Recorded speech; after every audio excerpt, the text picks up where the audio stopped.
Welcome to Between the Lines 100th episode. We started 2 years ago in 2022. Can't remember the month.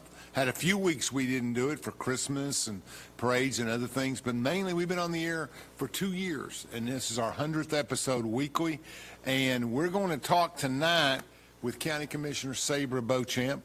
Ironically has the same last name, and she's going to talk about everything. She's as well-read as anybody, and she's going to talk about all the things that are challenging county government. She's interacting with state government. Obviously, she represents all of us in Anderson County, and she approves everything I do. So there we go. So that's where we're starting tonight. Welcome, honey. Thank you. So, I know that's the first guest I've ever called honey. I want to go on record for that. But Sabra's here today, and we got lots to talk about. We agree on about, I'd say, half the stuff that goes on in government. She's a conservative Republican. I'm going to call myself a conservative Republican, but she is very critical and tough on everybody that gets outside the boxes. She's what I would call a true common sense Republican. Would you agree with that? I would agree. And she's very challenging. I've seen her in action, and she's from New River. And I think for those of us who know what New River is, we have a great appreciation for that. Hard-working, religious people. But make sure they know you when you get there. That's all I got to say. Great people. And a lot of us joke. But anyway, welcome, Sarah. Let's go with, let's talk about some things. You grew up, your first years of life were in New River. And then you went to Little Lake City, but you moved to Cofield in middle school time, right? Well, I lived in Wartburg, but my grandparents lived in New River, so I spent a lot of time over there. We eventually moved there, and then we moved. So all your generations are New River? Yeah, all my memories are New River. Pretty much. Yeah. Good place. And then we moved from there to Cofield, and that's where it started. Well, we jump right in. So this is going to evolve into a podcast way. This is going to go, trust me. So the question comes down to, let's talk, while we're on the subject, what's the problem with 116? Why are we having all these public meetings? And, 116, if you're not familiar, let me just describe New River. Auto Christian. New River is right over the mountain. It's by the birds fly. You can be there in 4 or 5 miles, but you either have to go all the way through Oliver Springs, Windrock, and up that way from Morgan County to get back in there, or you have to go to Lake City and Bryceville and go around that way. And New River is on like it sounds, basically on a big creek. Yeah. Creek, whatever. And it's a small river. But basically it was a mining town that had 5,000, 4,000 people back in the 60s and 50s. And now it's a rural community of about, I'd say 300-400 people. And it's, you've probably heard of Scotty's store, or heard other things.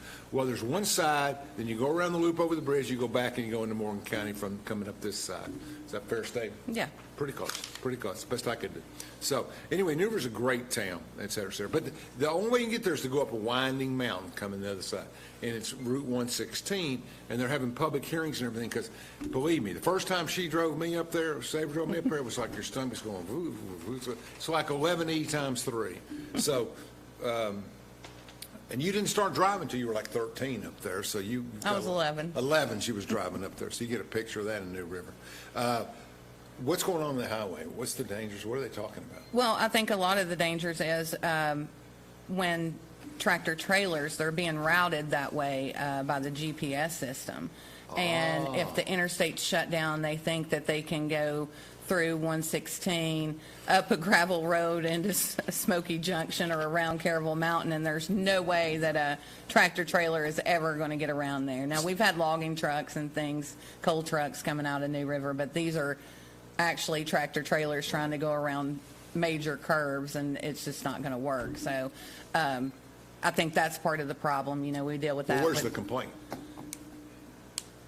I mean, why are we're trying to get things to, the GPS systems and things like that to stop routing them that way. I know we got a problem they could right go there 5 miles an hour. Carroll Hollow. There's signs everywhere, but GPS will take those trucks down that road, and then when they're trying to come out Carroll Hollow, they just jackknife in the road, and then that's taking up resources. You've got your sheriff's department that has to deal with it. Then you have to have a specialized truck to come and get those trucks, and then it backs up traffic. So it's just a lot of problems. coming out of there. I understand. So basically, the community would like something done because they can't get up there either.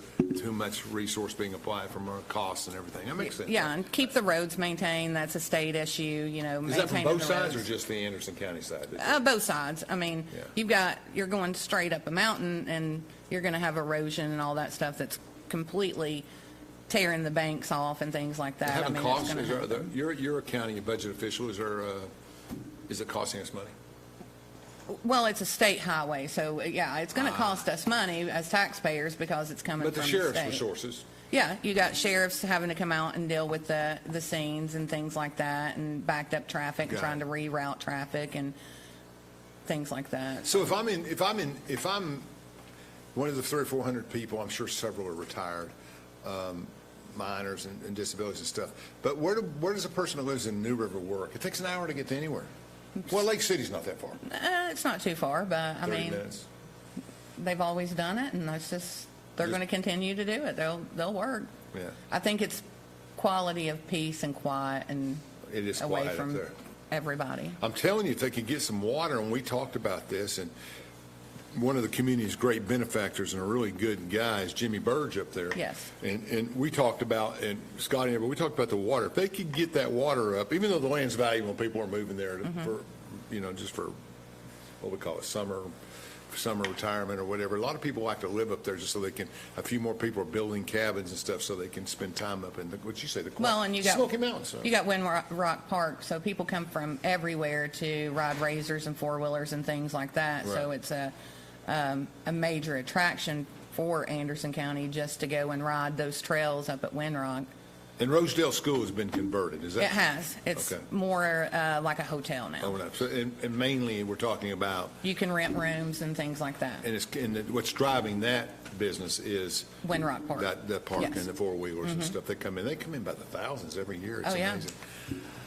All right, so you're on Anderson County government. I mean, you're the county commissioner representing the center of Oak Ridge, District 7, correct me if I'm wrong, and we have very little to do with Anderson County. We have the sheriff's department, and we have a few other things, that ambulances, and not the, when I said the sheriff's department, I meant the jail. Yeah. And we have, ambulances and a few other things that we still get service from. But as a whole, we don't really we don't think much about county government and that stuff. Yet we pay a lot of taxes. And that's where your representation comes in and others, in the fact that basically we have a right to sit on the commission because of that fact that we have to fund it proportionally. You are on the budget committee? Yes. Tell me your committees you're on.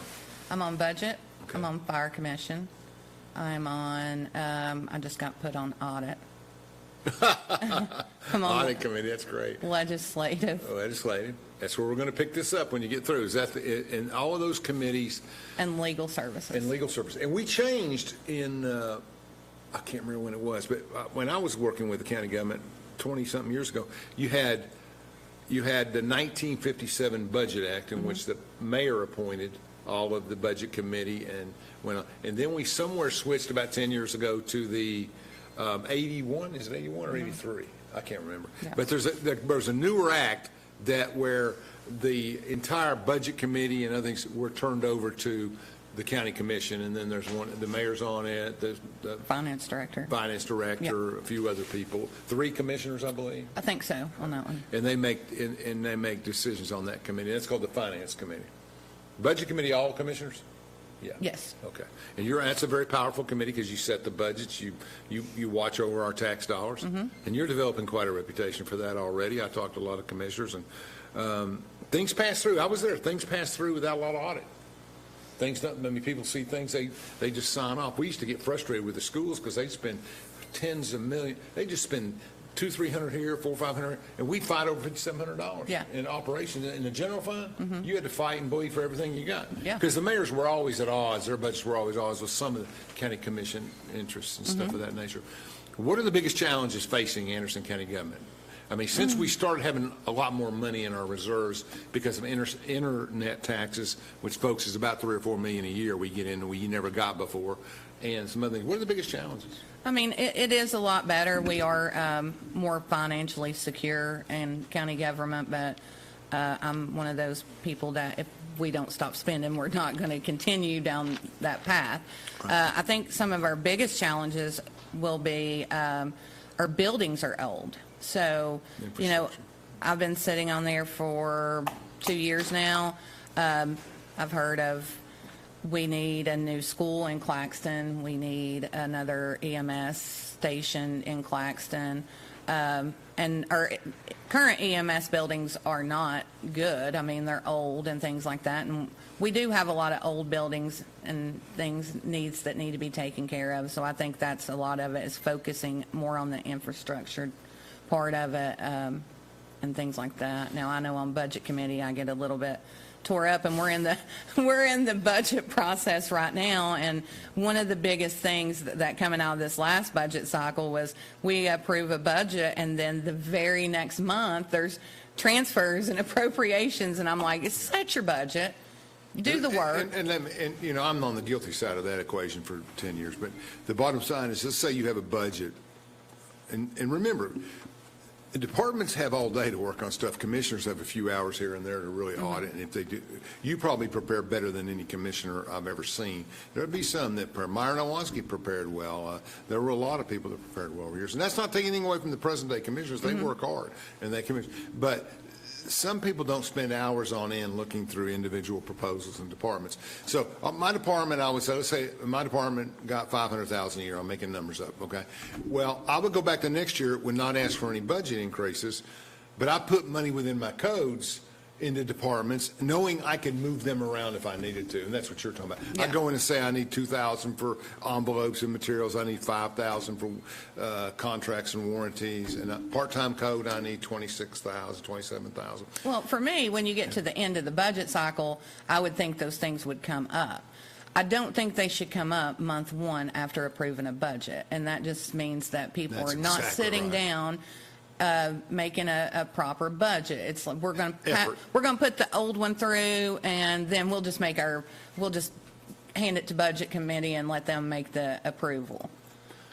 So spend time making your budget. If you need an extra amount in postage because postage went up this year, then put that in there, take it from some other code and fix it that way. But they're putting everything off on budget committee, and I don't like it. Watch the labor codes. That's all I've got to And do. I'm just saying I would have cut your budget. Well, yeah. You wouldn't have got 500,000. It's cut all the time. 162 was a part-time code in those days, and 189 was a regular payroll code. Funny how I remember those. But, I mean, that's where you got to watch them. I think in times, people have extra revenue coming in on their budgets. They tend to fund part-time codes heavier instead of turning it back over.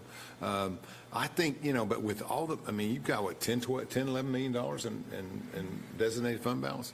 I think when Rex went in 98, it was 86,000 or something like that. They spent everything with nothing to start. Anderson County's done a good job, and I tell you, in county government, Robbie Holbrook is my go-to. He's probably my Don't say favorite. favorite person, because I have to deal with him quite often, and he's very knowledgeable. I dealt with Robbie. And I think Robbie does a good job of getting that information, and he runs a tight ship. So if he thinks something's wrong, he's going to send it back to that person who submitted that budget request or whatever. So he helps us out a tremendous amount, and I'd say for me, being on the committees that I'm on, Robbie's probably my go-to person in county government that I need the most. I think the budget director generally is the go-to person for people. Purchasing agents were pretty active in the 57 row. I don't even know who it is anymore, but you've audited and been to purchasing meetings and different things. The purchasing department seems to be... Oh, they're great. They're wonderful. Yes. Good. All right. Catherine, she does a really great job. Yeah. Let's talk about the law director's office just for a second. There's been static between the law director's office and the executive branch of government in Anderson County over the years about not personal, but just about different ways to do things and how you do things, et cetera, et cetera. How do you interact with the law director? How does your team, your commission, interact with the law director? Anytime I ask him for information, Does he have a role? Does he come? What's his role, though? His role is to, advise us, to keep us out of lawsuits. If we need to go into executive session, he'll advise us on what we need to do to handle things like that. And basically, his role is just to make sure that we're functioning as a county body in the very legal way as we should, not outside of that. And you get pretty good feedback from them. They seem to be. Every time since I've been sitting on commission, every one of them, they respond immediately and get me answers quickly. So I've not had any issues whatsoever. One of my biggest pet peeves when I was with Rex was basically we hire a lot of outside lawyers for a lot of money. I don't know why we do that. We just tried to do that at the last meeting, and now, I mean, when you were there, it was just Jay, and now there's an assistant law director named Rachel, and I like Rachel a whole lot, and we just went through that at a meeting this month, our day meeting, and we wanted to hire outside representation, and Jay had unfortunately had some health stuff that he, had been off for, and he ended up making the meeting, but why would we pay for, an outside source to come in when we have another attorney that we pay a salary to come in and represent us? So I get what they do. Being a but the steward usual of taxpayer funds, I'm not going to agree to hire an outside attorney to do those things. If there's some things you don't have the capacity for, I mean, yes. Specializations like election law or some kind of labor law, there's things that your general governmental staff doesn't have the requirements to do. And I agree with you. I think Jay does a good job. Let's take a short break, and then we're going to come back. We're going to get into some issues. This is where it gets, boom, folks. Here we go. So let's take it away for 3 minutes. From Oak Ridge, Tennessee, IB3 Global Solutions conducts operations around the world to enhance the U.S. national security posture and minimize radiological and nuclear threats. IB3 Global Solutions. Mission first. Fan Gear Barn is Oak Ridge's source for new and vintage sports fan gear from around the world of sports. Find your favorite team gear at Fan Gear Barn, located at 977 Oak Ridge Turnpike, across from the hospital. Open 10 a.m. to 7 p.m., 6 days a week. Closed on Sundays. At Navarro, we partner with our clients to advance clean energy and deliver effective solutions for complex challenges in the nuclear and environmental fields.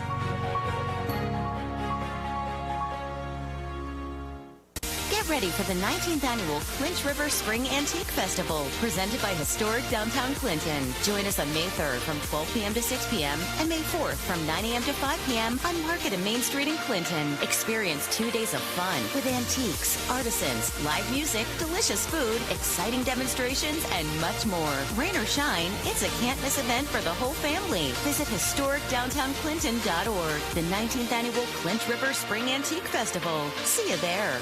Prescription drug misuse is a prevalent and potentially fatal problem. When people do not properly monitor, store, and dispose their medications, it can create an opportunity for misuse. Count it. Make it a goal to count your pills once every 2 weeks. Lock it. Secure your medications at home. Drop it. Drop off unused or expired medications for proper disposal at any police department in Anderson County. For more info, visit asapofanderson.org. Brought to you by ASAP of Anderson. Prevention works. We should never lose sight of our health. To keep moving forward, let's not forget everything we've learned. Limit the salty food options. Make your own daily exercise routine. And always receive regular checkups. More than anything, we have learned how important these small steps can make a big difference, so we can all continue to move forward together.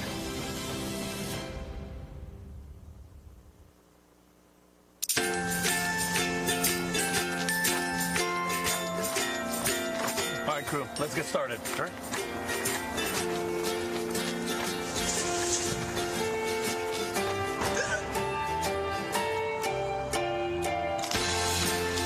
Don't ignore the law. You must call 811 at least 2 to 3 days before any digging project so you can avoid hitting our essential buried utilities. For digging projects big or small, make the call to 811.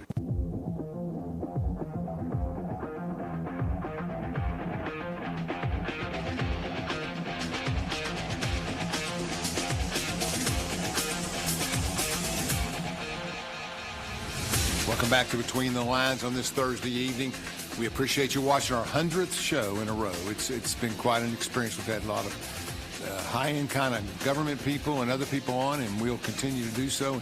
Just try to get you as much local stuff that's going on as we can. Just trying to substitute some of the things that are now not in the newspapers anymore because of editorial and costs and stuff of that nature. They just don't have, they can't put reporters in the field. They don't have enough money. The phone is taking the newspaper's place. Let's talk about your job, Sabra. Let's say you're in the court system. I'm familiar with that. You've done a lot of work.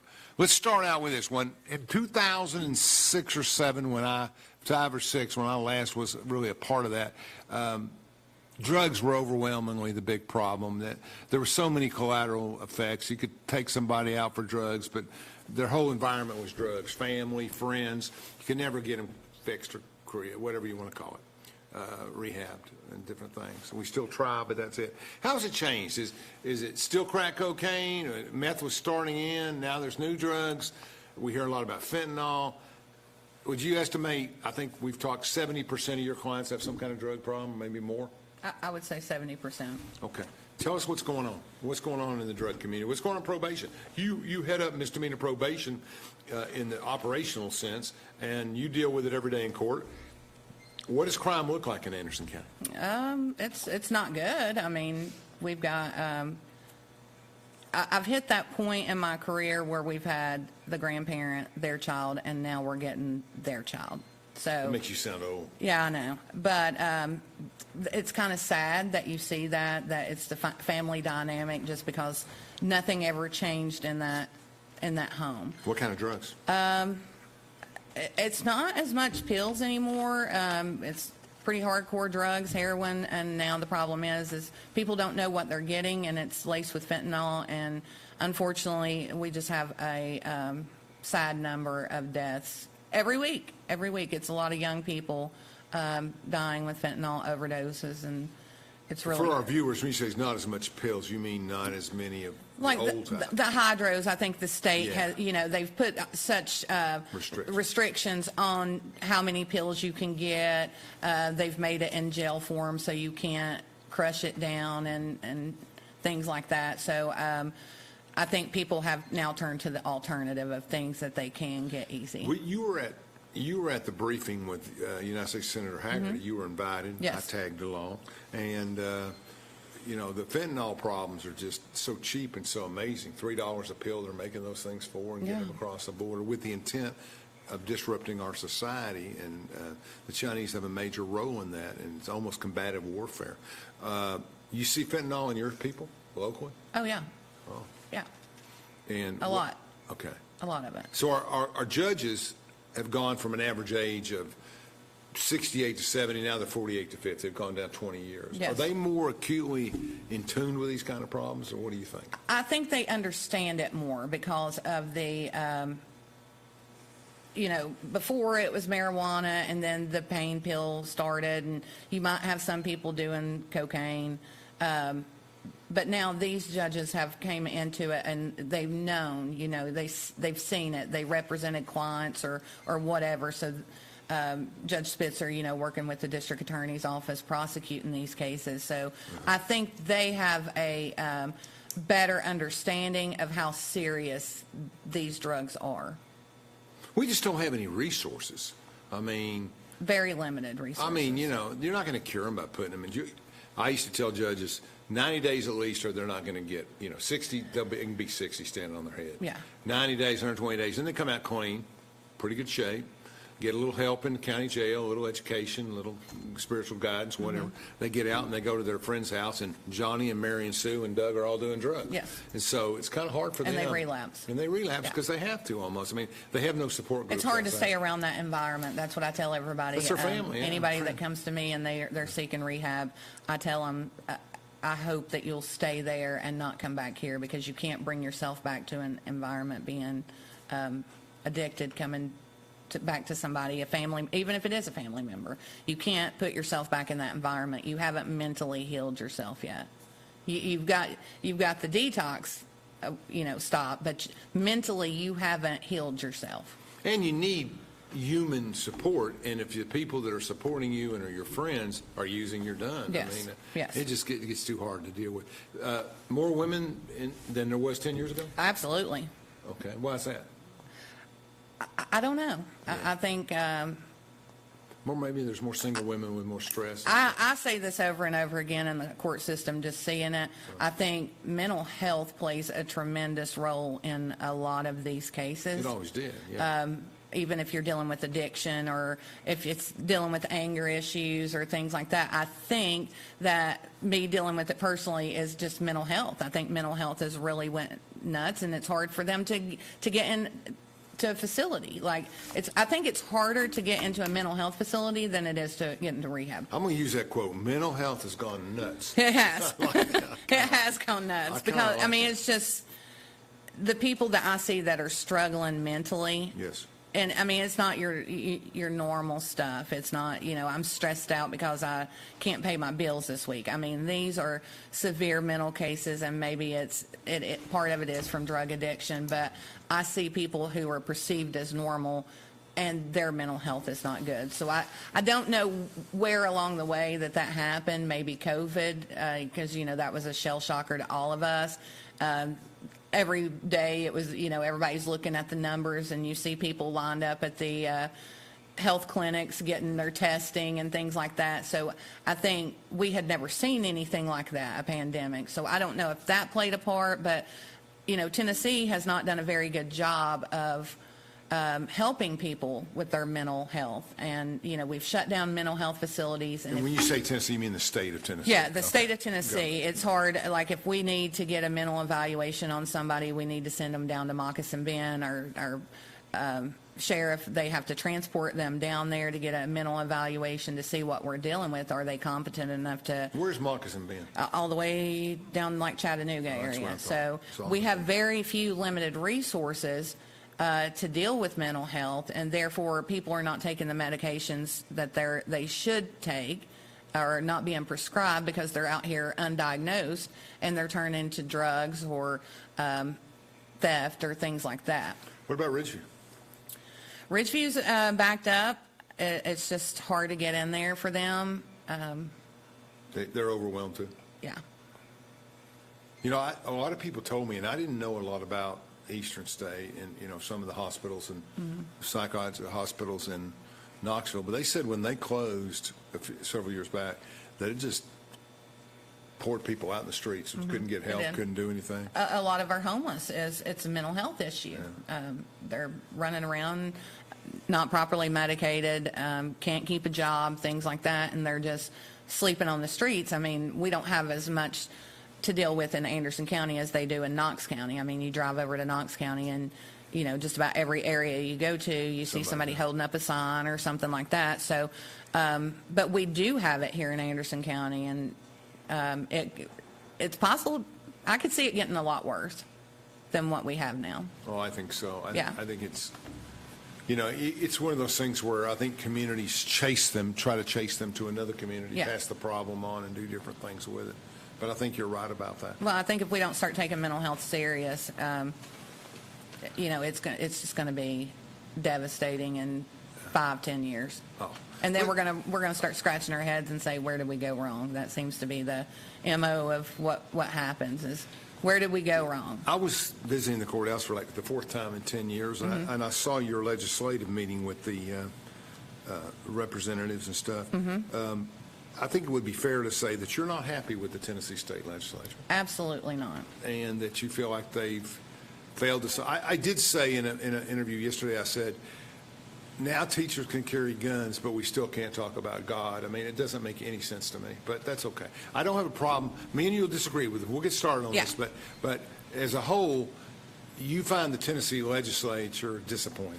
Very. Okay. Extremely Explain disappointing. some of that, and we'll talk about it. Well, I look at some of these bills that they put up, and you know me, I'm constantly reading all the time, and I'll look at you, and I brought this up. 7 hours a day? Yeah, I brought this up in the meeting of, I get so angry that you hear me all the time. I'm like, I can't believe that they're doing this, and you don't even know what I'm talking about. But I'm reading these bills, and I'm seeing this stuff, and you know, you can't go down there like you did in the 80s and the newspaper just kind of write about you. Now everybody has a cell phone. They're up there videoing. And my problem is, and maybe I'm just more of a constitutionalist. I believe in the Constitution, and I believe that you're there because your constituents put you there. Don't get on a power trip. Don't think you're so big that you can't be taken down. That I've always believed that. I think you would vouch for that. That I think be a little humble. And I'm one of those, and you said it starting out, I'm a pretty hardcore conservative. I mean, I think I've always been real hardcore in my values and what I believe in. But some things I'm just not going to take on the fight. Like, I'm just like, people have a right to do what they want to do. Yes. And, you know. Do you find them embarrassing? Absolutely. I find it humiliating. I hear that a lot. I hear it a lot. I do hear it a lot. I find it humiliating that, and you have to listen to both sides. Those the Democrats down there have been elected by their constituents. Rural Anderson County is totally different than Nashville electing their Democrats, but they were elected. They were elected by their people. Right. And you have to listen to both sides But so don't- you can but, sit but back. wait a minute. But don't both sides have to agree on elected protocols? And I mean, like, if Nashville and Memphis think, oh, we're being outspoken, but the vast majority make rules. You can speak here, you can speak, and those rules apply to everybody. They should apply fairly. But when you want to speak over because you don't feel like your point's getting across because you haven't got enough people up there, you should sit down. I don't see that in what I'm watching. You know, you can get online and you can watch these meetings. Right. You've got a lot of news stations that are down there right now because it's a hot topic in Tennessee right now, what's going on in the legislature. But I think I don't see the repetitiveness going on. I see conservatives, the Republicans who are in control of the House, being dominant, and I'm in power, I'm in control, you sit down, we'll let you talk when you want to talk, and it can't be that way. And that's the problem I have with supermajorities. They don't have to list their votes. They can do all this stuff.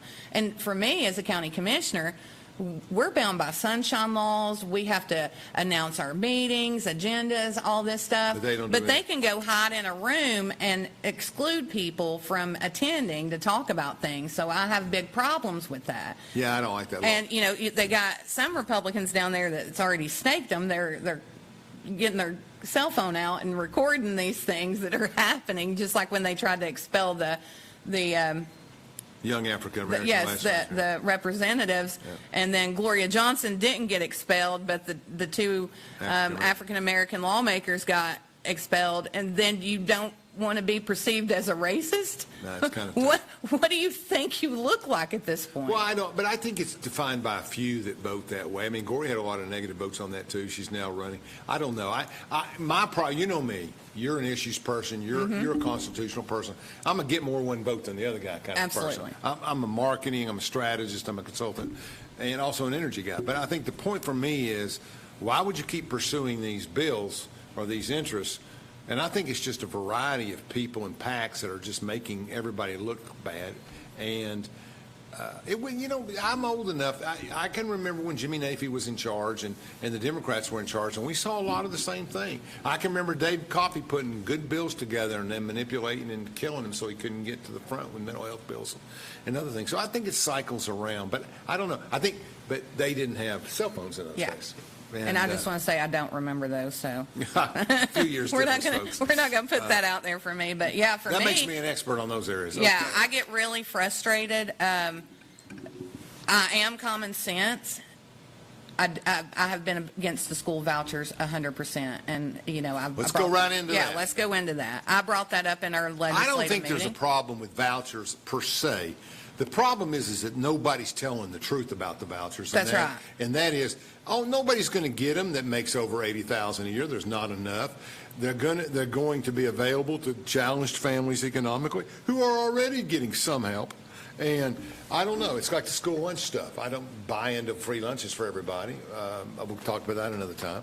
Free lunches for everybody that needs a free lunch is a good idea, and the federal government does that. But I don't understand some of the bills that have gone. Go back to you. Tell me this session has been absolutely ridiculous with some of the bills that's been presented. And, you know, we saw this. Governor Lee's the voucher guy. Not a fan. Not a fan at all. Not many people are. I went through the Oak Ridge system, but Oak Ridge has a good school system, and Anderson County has good leaders. And I'm one of those that our Tennessee legislature and our Senate has. They're in control. They have a lot of control and power with what our teachers can teach, and we've seen it. You want our teachers to carry guns, for God's sake. I mean, you have a lot of control. But you read the bill. It says you have to be trained. It says you have to put in 30 hours of training. I don't care what it says. And you know what? I don't have a problem with that. Listen, I'm packing right now, and I've been carrying guns since I was a young child. My dad taught me about guns, and I have no problems with guns. I am sorry, but that is so dumb. I'm just going to say it. It's dumb. What's the biggest?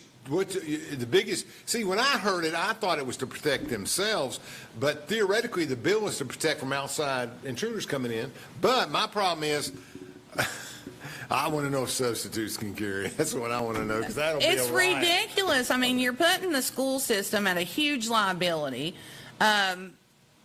You won't let the teachers pick out a book, but you want them to carry a gun. That is ignorant. Yeah. I mean, I'm sorry. I get it. They didn't say they wanted to carry a gun. They said they would allow each school system to decide if they wanted to allow them to carry a gun or not. Yeah, I look forward to the lawsuits being presented to us at Anderson County government for those situations where they don't, where it shouldn't have been needed. Again, we're going to go back in 5 or 10 years and say, where did we go wrong? We're going wrong because we're making up these silly things. And I brought this up to you the last time. I'm constantly, I know what's going on in Colorado, and Colorado has nothing to do with me. But I can tell you, Yeah, you're in it. the Congress and the Senate and who's probably going to win and things like that. 2 years ago, we heard this red wave. Oh, Republicans are going to win the House big. They're going to win the Senate big. Yeah. And I'm sitting here saying, I don't know. You did say that. I don't know about that. Yeah. Because we picked issues. We're still picking them. We're still picking them. I'm having to defend them. Republicans need to go back to basics of what we believe taxes. in. We believe in freedom. Right. We don't believe in restrictions. We don't believe in all this stuff. We believe in the freedom, the Constitution, low taxes. We want low gas. You can't even go to the grocery store right now. Inflation is just strangling the American people. In our elderly. But we're out here talking about school vouchers, guns in schools. It's silliness. And I've said this to you 1,000 times. Until PAC money and lobbyists get out of the way, because people, you know me, I tell you all the time, I ain't scared to lose. I don't care if the people don't want me, but ain't nobody going to buy me. That's just the way it is. And these people, they are bought because they're so scared of being beaten in an election. I think that's more a federal thing than a state thing. Oh, no. They're not getting that much money. No, I've watched. I got 6 or 7 state clients. Listen, and I love the NRA, love them, but I have watched these groups come in here and put it out in their flyers. This one, call your representative. Tell them to vote for this. That's fair. No, it's horrible. No, you got to advocate for what you believe in. And secondly, I'm going to hit the button on that one. No. It's her button. Let me show you this, folks, real quick. If she doesn't agree with an issue and I'm talking, here's what she does. Screaming goat. Yes. Whatever that is. I don't know what it is. So anyway, the bottom line is that the pro-voucher packs have overdone it. Oh, 100%. We get a mailer every day, a door hanger every day. And I've talked to John Reagan and I've talked to other reps, and all of them just tired of the PACs using them. But I have one criticism. But no, I'm going to interrupt you on that one. If they're tired of the criticism, then why don't they get on their phone and make a video and say, I'm tired of it. I don't agree with this PAC. That's a good point. Because I tell you what, Sabra Beauchamp would do it. Yeah, that's a good point. The point. PAC groups and lobbyists would absolutely hate me in Nashville. Right. And I'll say the old white man down there would too, because there ain't no way that they talk to me like they've talked to some of those representatives down there. Ain't going to happen. They appear to be grouchy. they appear to be like they're power-hungry, crazy people. That goes back to mental health. These are That goes back to mental health. No. Maybe we should make sure that our representatives and senators have to have a mental health evaluation before they can go in and make these crazy bills. Maybe we should do that. Well, let me give a disclaimer here and say that we're not talking about anyone. We're talking about. I'm talking about them as a whole. Okay. Because them as a whole are crazy. Okay. And I watch a lot of them. I won't name them out because there's a few of them I really dislike a lot. Yeah. But I won't name them out as a whole. But folks, let me say the this. ones that's got power up there that gets the microphone and continuously talks, they drive me insane. And that is the people in my own party that is driving me crazy. Get back to basics of what we believe in as Republicans and stop all this craziness. Well, you don't see it. You don't see, I mean, you can't be any more conservative than Marsha Blackburn. You can't be any more Bill Hacker. These people don't do that. It happens in Nashville, but I don't see it in Washington. Now, you got the Matt Gaetzes of the world people, but generally, they're pretty functional. Cuckoos. That's what I call them, cuckoos. They're playing a game so they can get media attention. They like the attention. It's no different than a child that's over here acting out because they want attention, and you're like, stop doing that. That's what these grown adults are. That's what I believe. That's my opinion. You got me on the show for my opinion. But I just think it's ridiculous. I mean, you're getting your 5 minutes in front of a camera, let's oust our Speaker of the House, let's cause chaos. And, you know, I get upset with our own Republican Party here in Tennessee, even on the local level. Right. They have put so many things in place. Like, I get it. We want to make sure that Republicans are running in our party, but you have to do this. You have to do that. If you don't believe like we believe, then you're a rhino. Do you know how many times I've been called a rhino in the last 3 months? Lots. Yeah. I mean, that's. I didn't call you that. No. It wouldn't do no good for you to call me that. Folks, you can see you get to see, folks, how much I get to participate at home. Go ahead. But I'm just saying, because you don't agree with somebody, you're all of a sudden a rhino. Whenever I've been out here helping you for 15 years get conservatives elected to offices, May not agree this year. Anderson County is better than it's ever been with Republicans in office. I mean, Absolutely. we've got all but one. Who's left? The DA's an independent. What Democrat? But I'm just saying, there's none left. Yeah. We got a few on commission, but Nonpartisan, yeah. Nobody ran as these days. it's going to circle back around. My man Varan ran as a D. Yeah, I like him. I like him. Yeah, me and him get along just fine. I think he's great. Go ahead. But we sit down and talk like two adults. Yeah, that's true.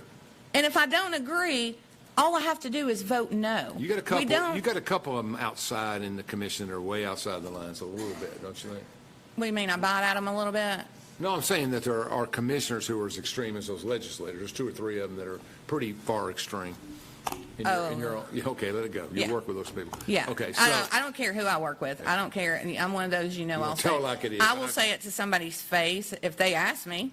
My mom always taught me, don't say anything bad, if nobody's agging it on. The same but the very people minute they bring me into the fight, we're going. The same people that said 2 years ago said, Alan, I love you, and say, but I can't vote for her. She's Republican. Now they're coming up to me on the street going, God, I love her. So, I guess you turned the wheel on those people. Well, I think about things logically, and I think about what's good for the community. I think about what's good for the constituents.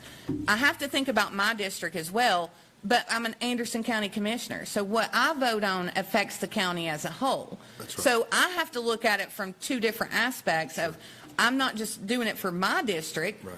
I have to do it for the whole county. What benefits the whole county? Yes. And it's just some of the things are insane to me. I love our district. I love our district too, and I love Anderson County. I love Anderson County as a whole. Oh yeah. And I will say, I think we got some great commissioners sitting up there. I think we all work together, and our meetings are going just fine. We hadn't really had anything that's really been controversial that we've had to really fight about. I mean, I've had to get a little squirrely a few times with some issues, but... Let me jump a subject. Okay. Keep time moving. Okay? Uh-huh. COVID, masks, and lead that into 3rd grade reading requirements. Okay, so that's another reason why I'm against school vouchers. Again, our Tennessee legislature had, they're the ones that voted to put the 3rd grade retention law in there. Yes. meaning that if they didn't pass that certain test and they couldn't read at an expectation that they would be held back. The same kids that were masked 2 years ago. Yes, so those kids were in kindergarten when COVID started. We, and I said this in the legislative meeting, Bill Lee, President Trump, gave the governors complete control. You can shut down what you want to. You have control of your state. Bill Lee shut down our state. He shut down our schools. Then when we finally did get to go back, the kids were masked. They were going 2 and 3 days a week, if that. So these kids that were in kindergarten when school shut down, now we're in first grade when we were going back, half days, whatever the mechanism was that they started.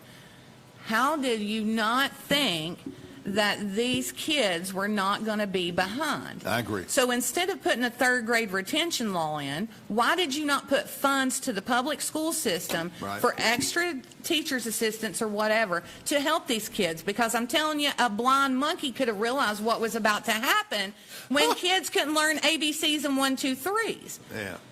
How do you expect them to be reading on a third grade level when schools were shut down? I think masks proved out to be at least 50-50 good. I think they were fine. I don't agree that little kids needed to be masked. I think that was a mistake. I think masks were horrible. I think we I know, did but I not. disagree with you. And listen, I think they saved lives. And you're talking to me, who you've dealt with for the last 2 years. I have had horrible issues from COVID here recently of, my heart and my brain and things like that. Terrible. Today, I still would not mask myself because I'm not helping my immune system by masking myself. I understand what you're saying. So, but some of us are 65. But I'm one of those, it's an individual decision. If you want to wear a mask, I'm not going to fault you for it. Freedom. Just don't try to put a mask on my face and cover me up. I got you. I agree with you. Don't try to make me take a shot. I'm not going to take a shot. So I believe in you do you, and I'm going to do me, and we're all going to live happy and hunky-dory. That's just the way I feel about it. Okay. But I'm not going to sit here and yell and scream and say, you crazy lunatic, you're getting a mask on and you're getting a vaccine.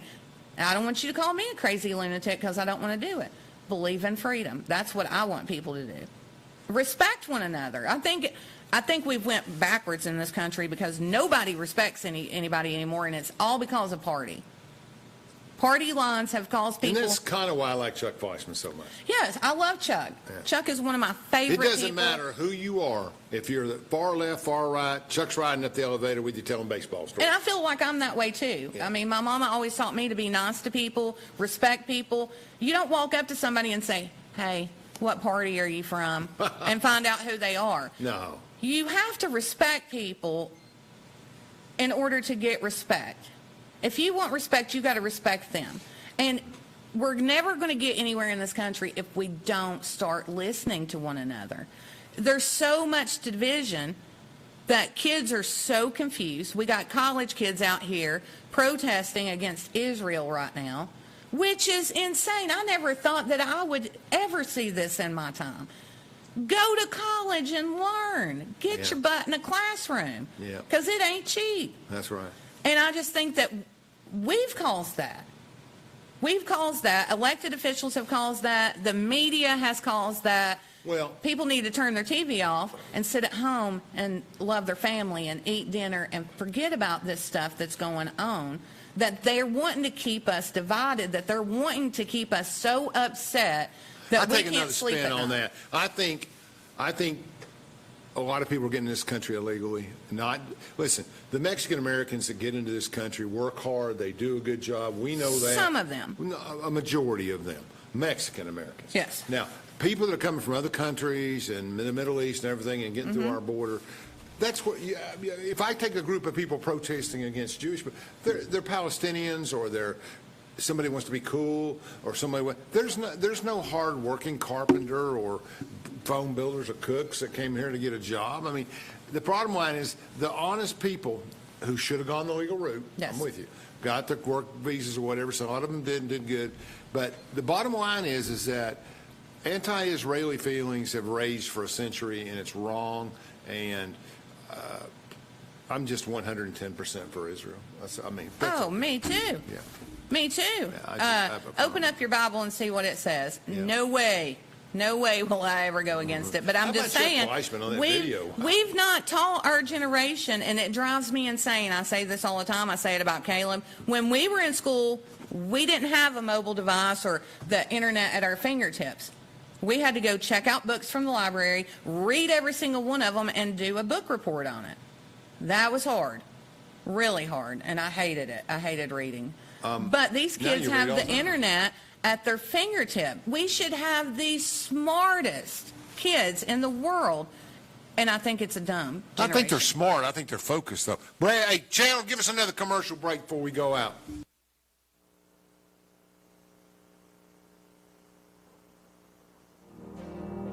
We should never lose sight of our health. To keep moving forward, let's not forget everything we've learned. Limit the salty food options. Make your own daily exercise routine. And always receive regular checkups. More than anything, we have learned how important these small steps can make a big difference. So we can all continue to move forward together.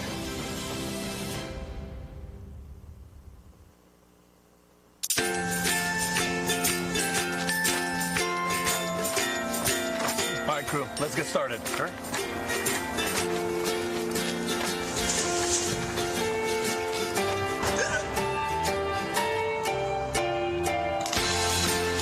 Don't ignore the law. You must call 811 at least 2 to 3 days before any digging project so you can avoid hitting our essential buried utilities. For digging projects big or small, make the call to 811. From Oak Ridge, Tennessee, IB3 Global Solutions conducts operations around the world to enhance the U.S. national security posture and minimize radiological and nuclear threats. IB3 Global Solutions. Mission first. At Navarro, we partner with our clients to advance clean energy and deliver effective solutions for complex challenges in the nuclear and environmental fields.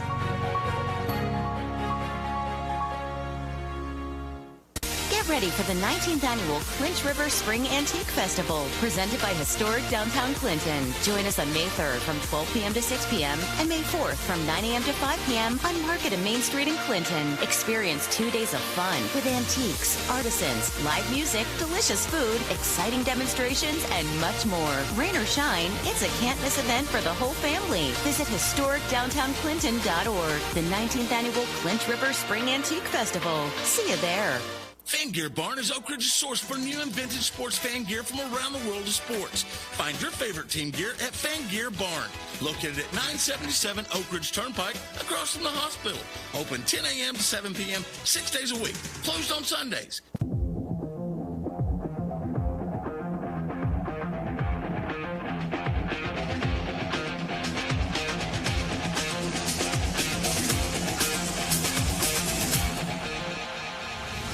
Welcome back. We got about 6 minutes left. Sabra's laying down the law, according to Sabra. And we're going to talk a little bit more about schools just for a few minutes, and we're going to finish on the internet because that's really her area of expertise. Okay.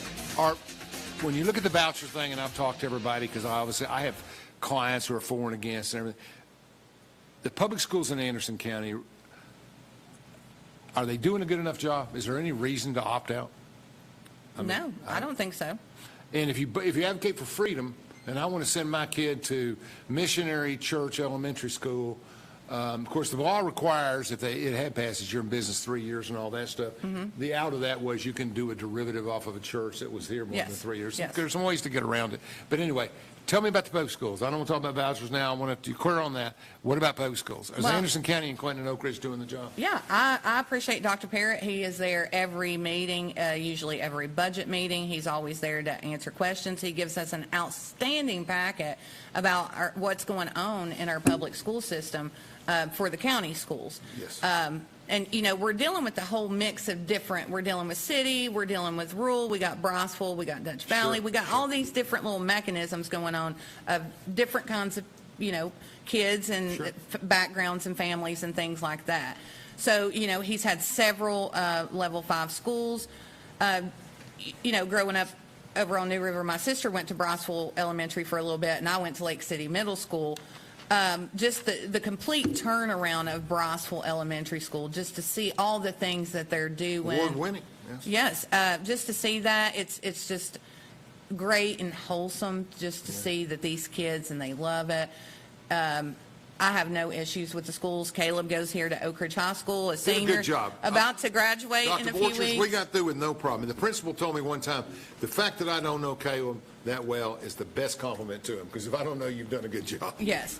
So, I've no problem. Kelly Johnson, I think, I like Kelly a lot. yeah, with the Clinton City schools, I think they're outstanding. So I get where the legislature's talking about some schools, but don't include all schools. And our teachers are, they're trying really hard. They're put in tough situations that they weren't put into whenever I was in school. You taught, you went home, you didn't worry about anything. Now kids are not eating. The family dynamic is not good. We're asking teachers to be mama and daddies and friends and things like that when they should be teaching. So we put a lot of constraints on teachers to make them be in a certain role and not,